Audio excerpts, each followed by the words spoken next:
खंडवा जिले में महिला से गैंगरेप के बाद उसकी मौत ने पूरे प्रदेश को झकझोर कर रख दिया है। मामले में पीसीसी चीफ जीतू पटवारी ने सरकार पर गंभीर आरोप लगाए। उन्होंने कहा कि यह बर्बरता आदिम युग के जंगल राज को भी पीछे छोड़ने वाली है। यह तभी संभव है जब प्रदेश में कानून का डर खत्म हो गया हो। इसके साथ ही पटवारी ने आगे कहा कि 31 मई को प्रधानमंत्री नरेंद्र मोदी को भोपाल नहीं खंडवा आना चाहिए और उन्हें उन हजारों महिलाओं से मिलना चाहिए जिनकी सुरक्षा आज सवालों के घेरे में है। वहीं भारत की चौथी सबसे बड़ी अर्थव्यवस्था बनने पर उन्होंने प्रतिक्रिया देते हुए कहा कि देश की जनता चाहती है कि भारत जल्द ही नंबर 1 बने। आज जिस तरीके से खंडवा में एक हमारी बेटी के साथ विभत्स तरीके से बलात्कार हुआ, प्राइवेट पार्ट में रॉड डालकर उसकी बच्चादानी निकाल के बाहर फेंक दी गई, ये क्या है? ये कैसा मध्य प्रदेश है? 25 बहनों का रोज बलात्कार होता है मेरे मध्य प्रदेश में, और गृह मंत्री कहाँ है? गृह मंत्री की कुर्सी क्या कर रही है?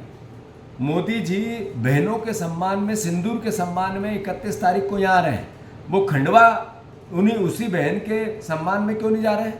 ये सरकारी खर्च पे बहनों को इकट्ठा करके भाषण देना है, तो फिर आप खंडवा में इस बहन के दर्द को भी तो समझो।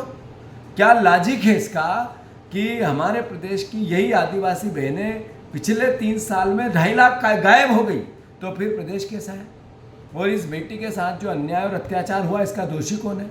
वो हत्यारे तो हैं ही जिन्होंने किया, पर ये सरकार भी दोषी है या नहीं है? ये सब सवाल देश के सामने। भारतवर्ष की इकोनॉमी पहले स्थान पे आई, ये भारत का एक एक नागरिक चाहता है, और मैं समझता हूँ कि ये देश के लिए दुनिया में जब बात होती है तो हर नागरिक को इस पर अच्छा महसूस होता है, गौरव महसूस होता है। पर ये भी तो नरेंद्र मोदी जी को बताना पड़ेगा, इस सरकार को बताना पड़ेगा कि आम आदमी की इनकम क्या है। हमारे देश में जितनी सबसे बड़ा हम जनसंख्या में नंबर 1 देश है, तो पर कैपिटा इनकम क्या है देश की, ये भी तो बताना पड़ेगा या नहीं बताना पड़ेगा? ये भी बताना पड़ेगा कि जो हमारी खर्च करने की कैपेसिटी क्या है, हमारे नागरिकों की क्या है।